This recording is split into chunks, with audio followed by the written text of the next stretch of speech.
In my last video, I explained that I was going to be using this channel to document myself simplifying and codifying Joseph Campbell's hero's journey to an easy-to-use tool for growth and change in a person's life. And this video was originally going to be just me starting the process of doing that, but then I decided I needed to do something first. I needed to explain why.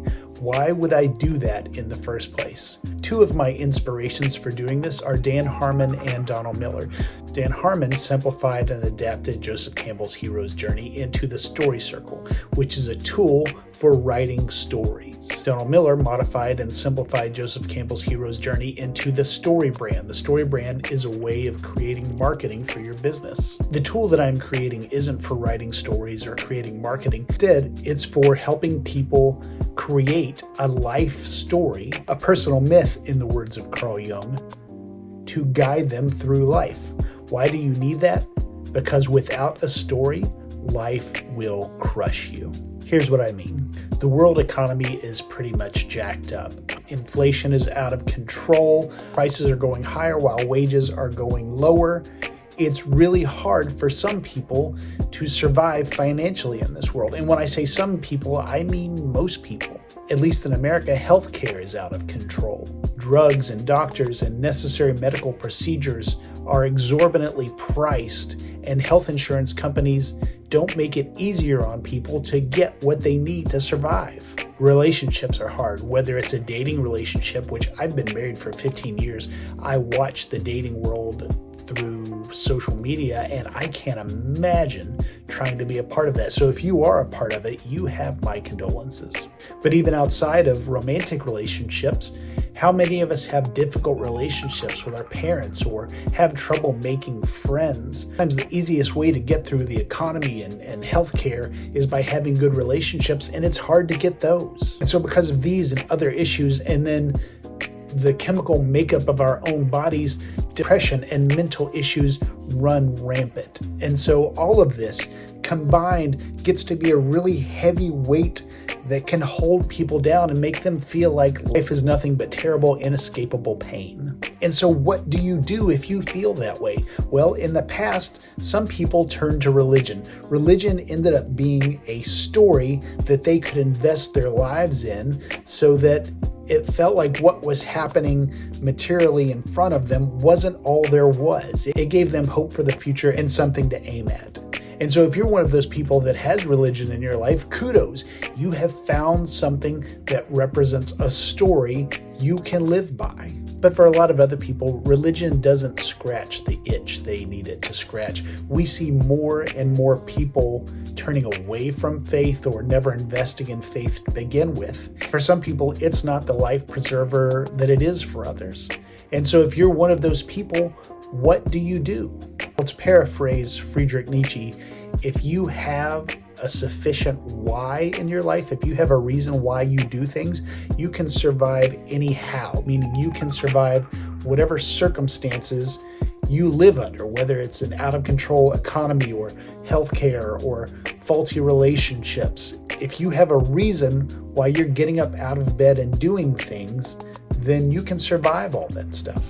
And that's why I've embarked on this project. I'm trying to organize the hero's journey into a simple, accessible format that you can use to find a why, that you can use to find a story to live by. As I mentioned before, Carl Jung referred to this sort of thing as a personal myth. When he was at a point in his life where he was kind of lost and didn't know what to do next, he asked himself, what is the myth that I live by? Sometimes when you say myth, people interpret that to mean like a false story or a lie, but that's not what myth means here. Myth here means a metaphor. What is the metaphor that you live by? And so maybe it's a grand cosmic metaphor like religion. Maybe it explains God and why we're here and what we're supposed to accomplish. Or maybe it's a really singular personal metaphor for your life. I'm here because I want to accomplish this. And Joseph Campbell said that to him, a good life was a series of heroes' adventures, one after the other.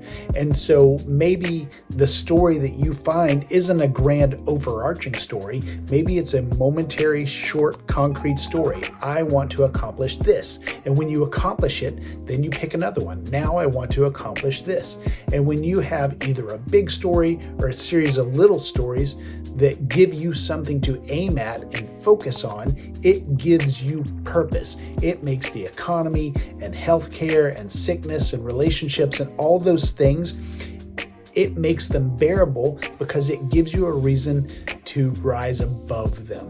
Nietzsche called this kind of thing an organizing idea. It's the idea that every other aspect of your life organizes under. Why do you go to this soul-crushing job and earn not much money with a boss maybe that you don't care for? Because you know you need that money to survive, and in surviving, you can aim yourself towards that higher story. Why do you seek good relationships and peace and tranquility in your life? Because those are the things you need to kind of regulate yourself so that you can focus on your purpose, focus on your story. It ends up kind of working like Maslow's hierarchy of needs. The base needs, like survival and relationship, end up supporting the higher needs, like transcendence and personal significance. And so survival becomes important and becomes meaningful because it supports our attempts to become something more.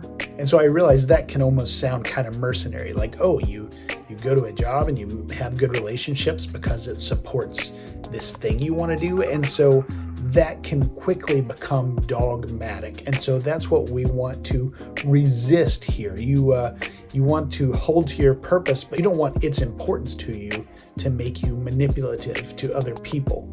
They're not a means to an end for you to achieve this goal, but they can live in harmony with it. So that's why I'm doing this, not to teach you how to tell stories, not to improve your marketing, but to give you a story to serve as a map for your own life, for your growth, and for your personal development. In the very next video, we will jump into this. We will begin the process of learning how to use the hero's journey, how to simplify it, how to codify it into a tool that can help us grow and develop. All right, let's get started.